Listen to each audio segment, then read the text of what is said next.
clear principle into the global conversation. Stop pressuring countries, because today forcing countries to choose sides has almost become normal.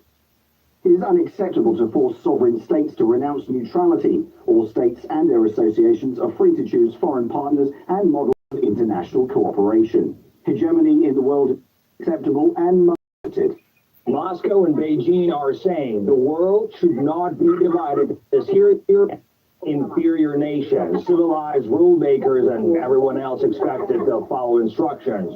As the declaration puts it, there is no universal path of development in the world. It's necessary to respect the choice of path and development model of every sovereign state.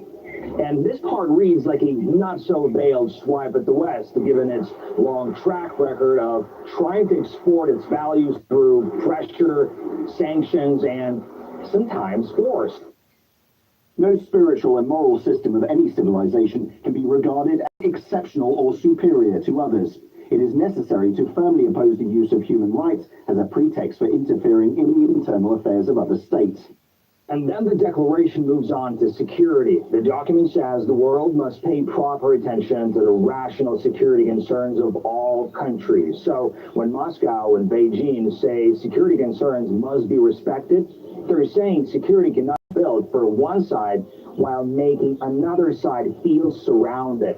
For Moscow, that argument goes straight back to NATO's eastward expansion, which Russia says left it facing a growing ring of hostile military infrastructure near its borders. The declaration goes even further. It calls for the rejection of bloc confrontation and zero-sum games. It also speaks against the expansion of military alliances, hybrid wars, and wars by proxy.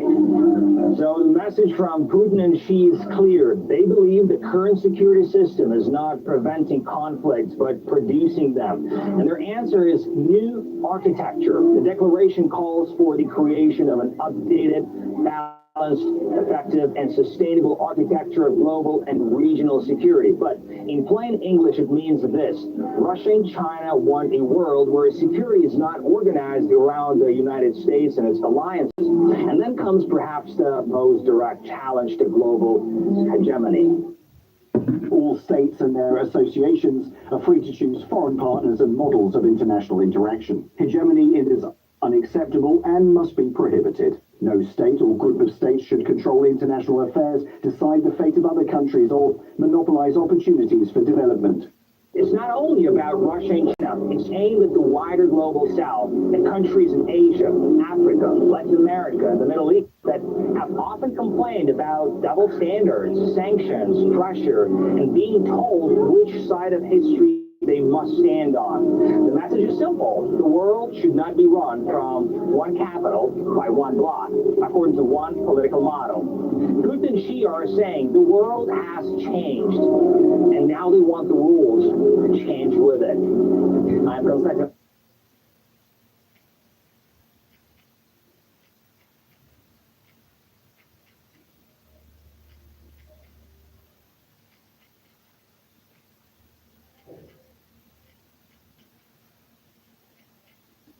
There are a lot of countries that are small, but because of historical reasons, they have accumulated a large amount of resources, and they have much greater say than many other countries, which should have more equal standing in global governance. But because of various reasons, and reasons that everybody understands, they are not able to have their voices heard, and they are very often, they get bullied, I would say, or they get pressured and forced to do things which they otherwise would choose not to. So I think it is of great importance that China and Russia are calling for the democratization of international governance. And I think the clock is ticking, that there is a growing momentum towards that direction. We're not there yet. But with collective efforts, with the rise of China, with unity between China, Russia, and all the other like-minded countries, eventually we'll get there, because this is what every developing country, every country basically, wants to have.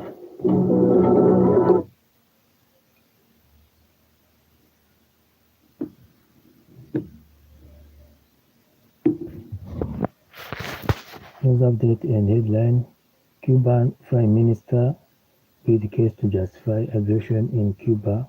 Rubio addressed Cubans' calls for new relations with NATO. News update and headlines on the 20th of May 2026.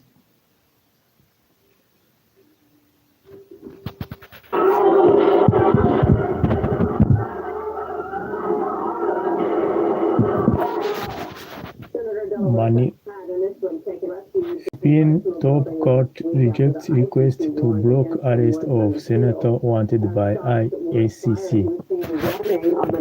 Security cameras seemingly trying to avoid detention. The country's president swiftly announced his government was not behind the shooting and that Manila hadn't ordered the lawmakers' arrest. The suspected gunman was later identified as a driver working for the country's National Bureau of Investigation, the government agency responsible for carrying out The Hague's warrants. RT spoke to his lawyer, who was on the ground as the events. News update and headlines. Legal counsel for Senator Ronald De La Rosa. De La Rosa's lawyer, National Bureau of Investigation, caused the shooting in Senate. Cuban Prime Minister. News update and headlines. It's invasion even in our church. And on the left side, they were already in the Senate portion of the compound. They were likewise armed persons who were facing the Senate building, and I am very certain that they were likewise NBI personnel. So General Aplaska, that he cautioned the NBI not to go into they were armed, but they refused. So General Aplaska fired as a defense mechanism so that they would not be able to colleagues to enter the Senate building. And the NBI, as given by him, returned fire, and that is why the firefight happened. The ICC.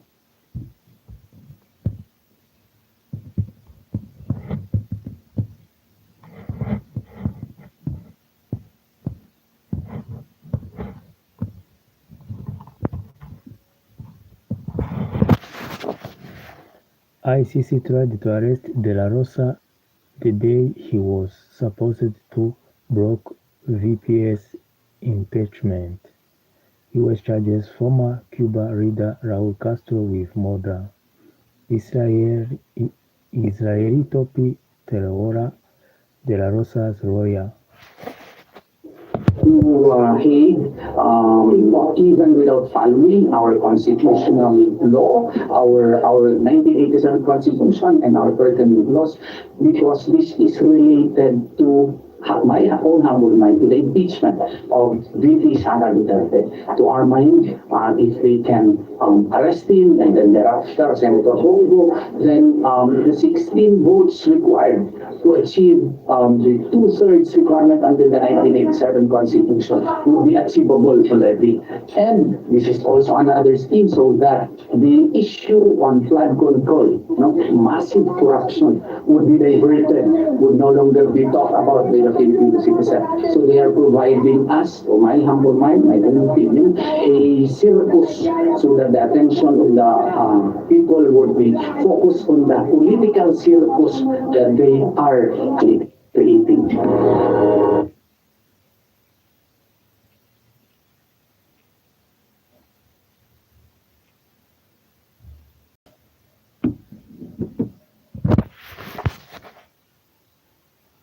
News update and headlines. Donald Trump comments come following report that he and Mr Netanyahu are at odds over whether to continue the war on Iran, which began on 28th of February with joint strikes.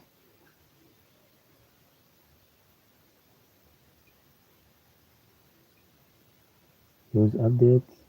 Welcome to Israel. Ben Gavir publishes video of him mocking futile detainee.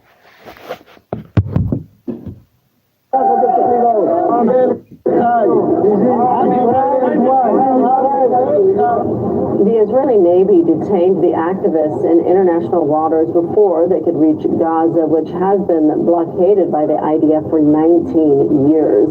The global Samud flotilla was attempting to deliver humanitarian aid to the enclave, where more than 2 million Palestinians suffer severe supply shortages after 2.5 devastating years of war.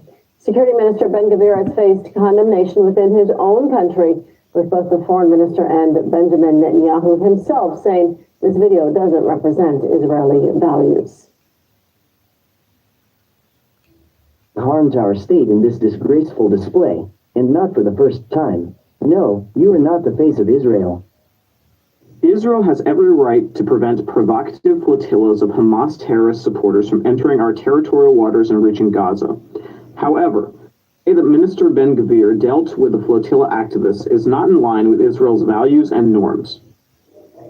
Even as Benjamin Netanyahu discusses values and norms, his nation has become the center of controversy following its military actions in the region. The war in Gaza, allegations of sexual abuse against Palestinian detainees, attacks on Christian sites, and the displacement of West Bank residents have all drawn growing international scrutiny in recent years.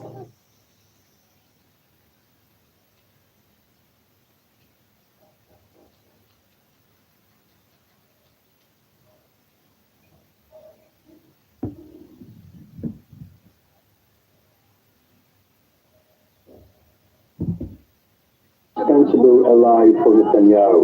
So even if Netanyahu condemns what we just saw, even if other ministers who belong to the Likud party also mimic Netanyahu, it doesn't matter. Without Ben-Gvir, Netanyahu would have fallen, and if Ben-Gvir announces ahead of the election that he will not support Netanyahu to resume his premiership following the elections, then Netanyahu would lose all chance of retaining his power. So you should see not only Ben-Gvir the clown, Ben-Gvir who grandstands here. Ben-Gvir is no longer just a curiosity, just a token extremist, a convicted felon. He is now speaking for 1 million Israelis who should be condemned for supporting him, but nevertheless he is a political power in Israel, and until and unless the Netanyahu government with Smotrich and the rest of them are replaced in the elections, Ben-Gvir will be the face of Israel along with Netanyahu. What used to be Israeli values and norms have been swept aside over the last several years. Netanyahu doesn't have any reputation to lose anymore. There is a solid third or so of the Israeli public who will go on supporting Netanyahu come hell or high water. However, the other 2/3 of the Israeli public consider him the most hated and least trustworthy person in Israeli politics and perhaps in Israel in general. Let's look at the top story.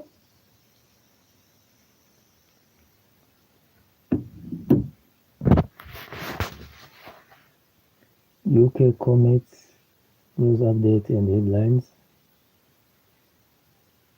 News update and headlines. News update and headlines on 20th of May 2026.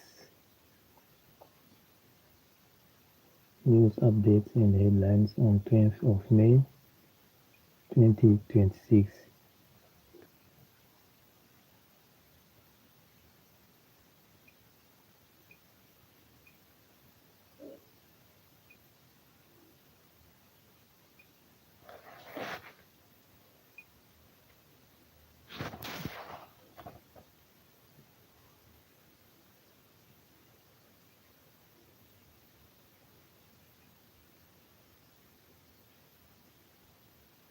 News updates and headlines.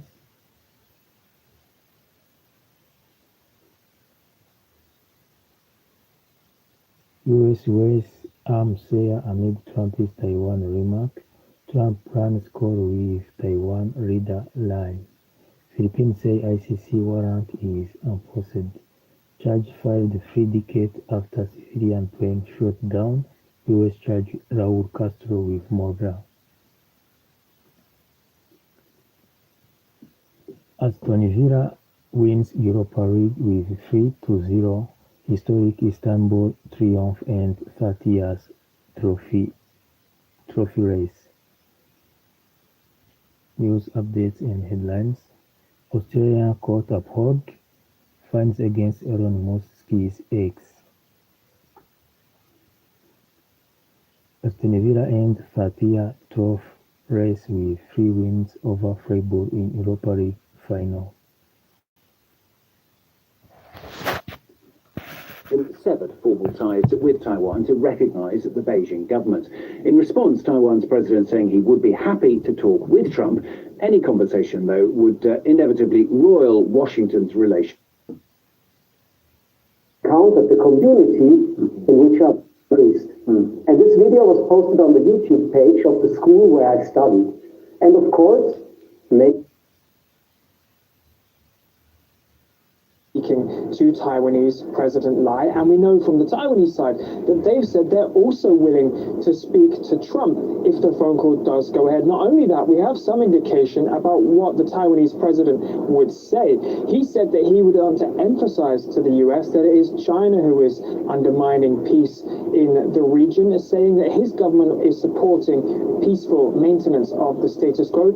He would also hope to push the US to continue arms sales to Taiwan. Now, what he's talking about there is this $14 billion arms package that hasn't gone through quite yet, but the Taiwanese are hoping the Americans can continue. Trump in the last week has referred to these arms sales, referring perhaps directly to that $14 billion package as, quote, a good negotiating chip. He's also warned the Taiwanese against declaring independence. That perhaps is a flavor of what their conversation could look like if it does go ahead. And presumably, if it goes ahead, it could get reaction, though, from Beijing. I think we're definitely likely to see a reaction from Beijing, most probably quite an angry reaction. This, of course, is a very headline for the Chinese. If there was a phone call, it will be the first time in decades that the top leaders have spoken directly. Against the former Cuban president, Raul Castro, for the 1996 down Miami-based exiles. The charges of murder and destruction of an airplane, the Trump administration then really escalating increasing pressure on the government.